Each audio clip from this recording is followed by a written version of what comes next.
सोन्याच्या किमती गेल्या काही महिन्यात झपाझप वर चढल्या, पण जेव्हा डोनाल्ड ट्रम्प यांनी टॅरिफ रेट जाहीर केला तेव्हा शेअर मार्केट कोसळले आणि सोन्याच्या किमतीही झपाझप घसरल्या. त्यानंतर काही ठिकाणी सोन्याचे भाव कोसळणार आणि काही लोकांनी पॅनिक होऊन सोनं विकलं. खरंच सोन्याचे भाव कोसळणार आहेत का, ह्याच विषयावर आज आपण पाहणार आहोत व्हिडिओ. खूप सुंदर असा व्हिडिओ आहे, शेवटपर्यंत नक्की पहा. नक्की भाव घसरण्याची कारणं काय आहेत ती सुद्धा तुम्हाला माहिती पडतील. सोन्याचे भाव प्रामुख्याने लंडन मार्केट ठरवत असतं. आयात होणाऱ्या सोन्यावर लागणारा कर आणि त्यानुसारच सोन्याच्या किमती ठरत असतात. भारत जेव्हा इतर देशातून सोनं आयात करतो तेव्हा ती किंमत ही डॉलरमध्ये ठरत असते. त्यामुळे डॉलरच्या किमतीत रुपयाची किंमत किती आहे याचासुद्धा परिणाम सोन्याच्या किमतीवर होत असतो. यानंतर प्रामुख्याने डोनाल्ड ट्रम्प यांनी जाहीर केलेला टॅरिफ यामुळे जगभरातल्या शेअर मार्केटमध्ये उलथापालथ झाली. अमेरिकेच्या आयात निर्यातीत जगभराची गणितंसुद्धा बदलली. अमेरिका चीन ट्रेडवर अधिक उग्र झाले आणि 7 एप्रिलला जगभरातले शेअर बाजार गडगडले.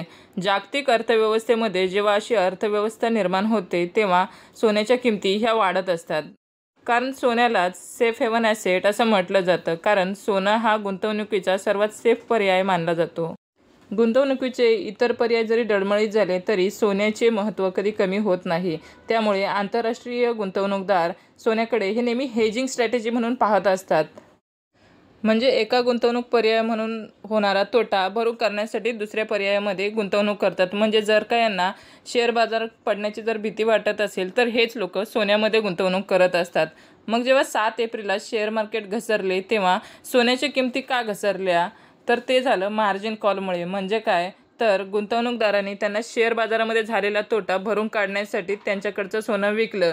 पण हे पॅनिक सेलिंग हे म्हणजे भाव कमी होण्याच्या भीतीने केलेली विक्री नव्हती. हे भारताचे वर्ल्ड गोल्ड काउन्सिलचे अध्यक्ष असलेल्या सचिन जैन यांनी स्पष्ट केलेले आहे. तुम्ही ह्या न्यूजमध्ये पाहू शकता. यानंतर सोन्याचे भाव पुन्हा वाढले. खरंच भाव कोसळणार आहेत का, यावरती तज्ज्ञांनी काय सांगितलं पाहूयात.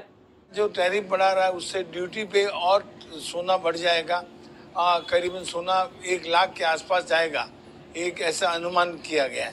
लोग पैनिक हो रहे कि सोना, वैसे वीडियो घूम रहे हैं ऐसे ही घूम रहे कि सोना 60,000 हो जाएगा, 55,000 हो जाएगा.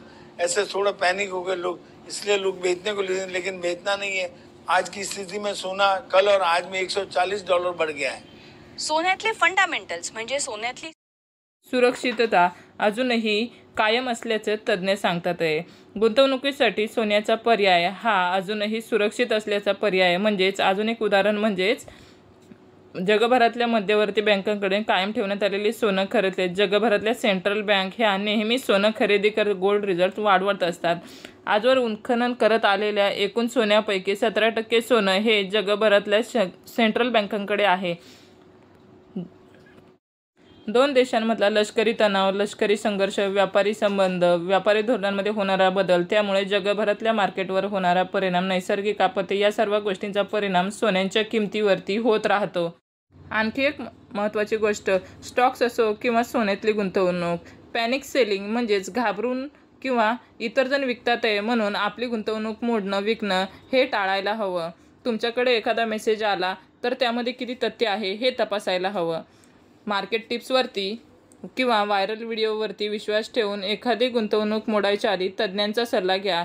एखादी गुंतवणूक मोडण्यापूर्वी आपल्याला खरंच या पैशांची गरज आहे का, काही काळ आपण ही गुंतवणूक काही काळ ठेवू शकतो का, याचा देखील विचार करा. कारण शेअर बाजारात जरी एखाद दिवस घसरण झाली तर त्यानंतर पुन्हा शेअर बाजार पुन्हा सावरतो. गेल्या 10 वर्षामध्ये सोन्याच्या किमतींचा जर आलेख आपण पाहिला तर या किमती देखील कमी अधिक होत वरच गेलेल्या आहेत.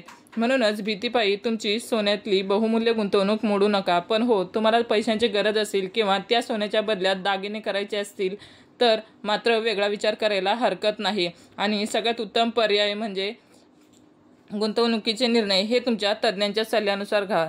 हीच आज या व्हिडिओमध्ये कव्हर करण्याचं कारण होतं. तर नक्कीच तुमचा व्हिडिओ जर आवडला तर चॅनलला सबस्क्राईब